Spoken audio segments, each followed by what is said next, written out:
নমস্কার, আমি পাপিয়া। আদি আনন্দের পরিবারে আপনাদের সকলকে স্বাগত। আমার আজকের রেসিপি সম্পূর্ণ নিরামিষ ছানার বিরিয়ানি, আর সঙ্গে রইল কলকাতা স্টাইল বিরিয়ানি মশলার সঠিক রেসিপি। চিকেন হোক বা মাটন অথবা ভেজ, যে কোনো বিরিয়ানিতেই দারুণ সুন্দর একটা স্বাদ নিয়ে আসবে। তাই ভিডিওটি না কেটে সম্পূর্ণ ভিডিওটি দেখার অনুরোধ রইল। প্রথমেই নিয়ে নিলাম 2 কাপ অর্থাৎ 300 গ্রাম বাসমতি চাল।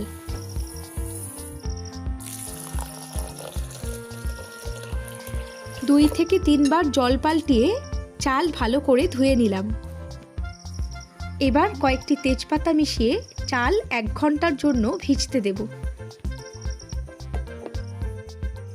এবার নিয়ে নিলাম ছানার বিরিয়ানির আরেকটি প্রধান উপকরণ 250 গ্রাম জল ঝরানো ছানা।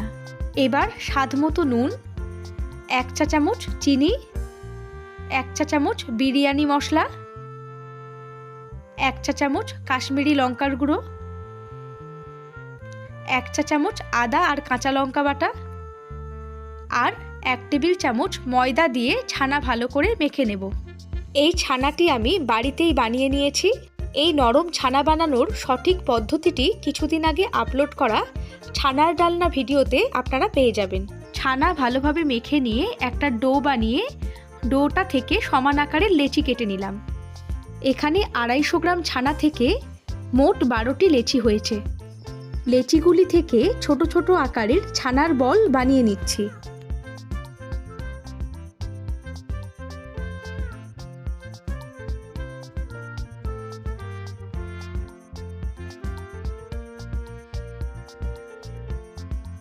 কড়াইতে বেশ কিছুটা রিফাইন তেল গরম করে নিয়ে ছানার বলগুলি লালচে করে ভেজে নিচ্ছি।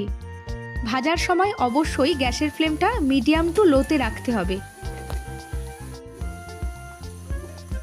ছানার বলগুলি ভাজা হয়ে গেলে কড়াইতে 2 টেবিল চামচ তেল রেখে বাকি তেলটা তুলে রেখেছি। এই অবশিষ্ট তেলের মধ্যেই দিয়ে দিলাম 3টি মাঝারি সাইজের কেটে রাখা আলু। সামান্য পরিমাণ হলুদ গুঁড়ো আর নুন মিশিয়ে আলু লালচে করে ভেজে নিচ্ছি।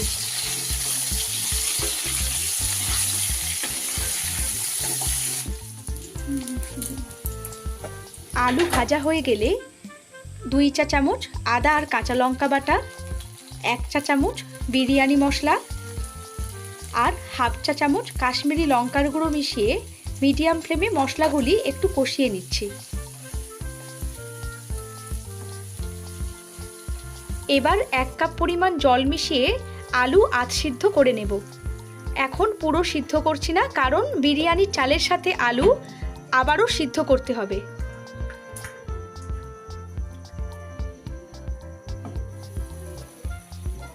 আলু 50% মতো সিদ্ধ হয়ে গেছে।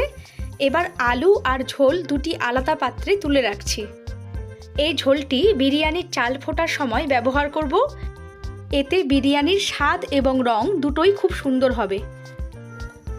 এবার কড়াই গরম করে নিয়ে দিয়ে দিলাম 1 টেবিল চামচ ঘি। ঘি গরম হলে কয়েকটি এলাচ, লবঙ্গ, দারুচিনি আর 2টি তেজপাতা ফোড়ন দিলাম।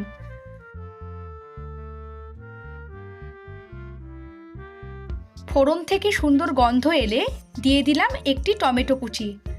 সামান্য একটু নুন মিশিয়ে টমেটো ভেজে নিচ্ছি।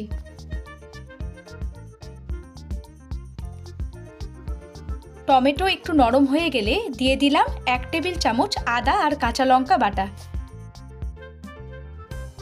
আদা আর কাঁচা লঙ্কা বাটা মিনিট খানেক কষিয়ে নিয়ে দিয়ে দিলাম 1 চা চামচ জিরে গুঁড়ো, 1 চা চামচ ধনে গুঁড়ো, সামান্য পরিমাণ হলুদ গুঁড়ো আর 1/2 চা চামচ কাশ্মীরি লঙ্কার গুঁড়ো।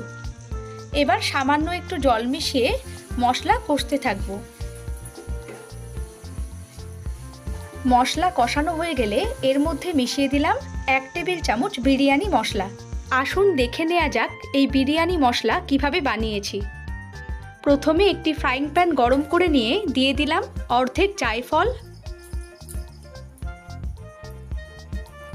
একটি দারুচিনির স্টিক, একটি জয়িত্রী, একটি স্টার অ্যানিশ, 1 চামচ গোলমরিচ, চামচ লবঙ্গ, 1 চামচ এলাচ আর হাফ চামচ কাবাব চিনি।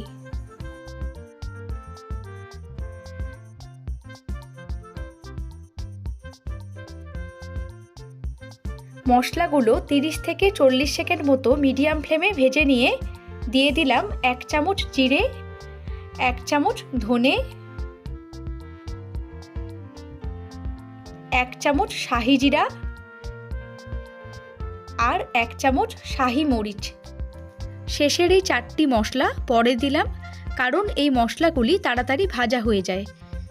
এই মশলাগুলি একসাথে প্রথম থেকে ভাজলে পুড়ে যেতে পারে। সামান্য একটু রং পরিবর্তন হওয়া পর্যন্ত বিরিয়ানির মশলাগুলি মিডিয়াম ফ্লেমে ভেজে নিয়ে ঠান্ডা হলে মশলাগুলি গুঁড়ো করে নেব। এয়ারটাইট কন্টেনারে ভরে রাখলে মশলাটি 3 মাস পর্যন্ত ব্যবহার করা যায়। এবার মিশিয়ে দিলাম 1 টেবিল চামচ বিরিয়ানি মশলা।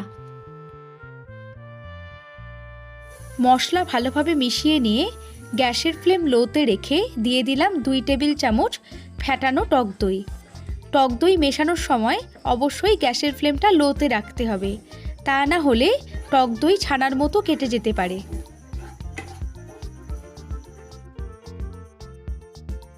এবার দিয়ে দিলাম 1 ঘন্টা আগে ভিজিয়ে রাখা বাসমতি চাল।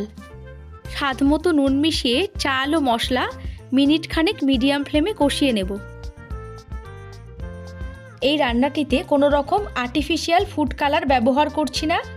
হলুদ আর কাশ্মীরি লঙ্কার গুঁড়োর ব্যবহারে এই রান্নাটিতে খুব সুন্দর একটা কালার আসবে।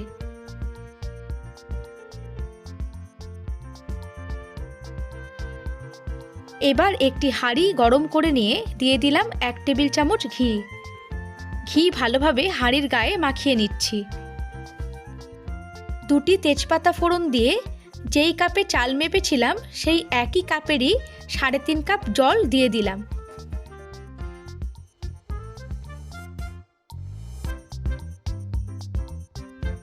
আর দিয়ে দিলাম তুলে রাখা আলু সিদ্ধর মশলা মেশানো জলটি। এটিতেও প্রায় হাফ কাপ মতো জল আছে, অর্থাৎ 2 কাপ চালের জন্য মোট 4 কাপ পরিমাণ জল মেশাতে হবে। জল ফুটতে শুরু করলে এর মধ্যে দিয়ে দিলাম ভেজে রাখা চাল এবং আধ সিদ্ধ আলু।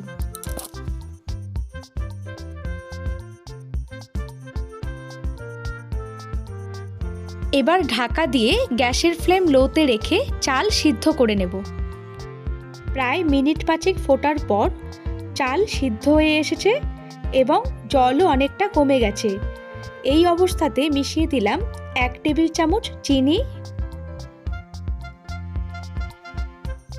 1 ফোঁটা মিঠা আতর আর ভেজে রাখা ছানার বলগুলি।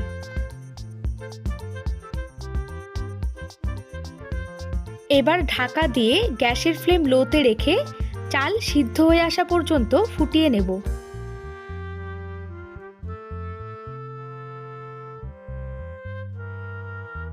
10 মিনিট ফোটার পর চাল ভালোভাবে সিদ্ধ হয়ে গেছে। এবার গ্যাসের ফ্লেমটি অফ করে ঢাকা দিয়ে আরও 5 মিনিট রাখলেই তৈরি হয়ে যাবে দারুণ সুস্বাদু ছানার বিরিয়ানি। রেসিপিটি ভালো লাগলে লাইক, কমেন্ট, শেয়ার আর আমার চ্যানেলটিকে সাবস্ক্রাইব করার অনুরোধ রইল। আগামী সপ্তাহে ফিরে আসবো আরও একটি নতুন রেসিপি নিয়ে। আপনারা সবাই ভালো থাকুন, সুস্থ থাকুন। ধন্যবাদ।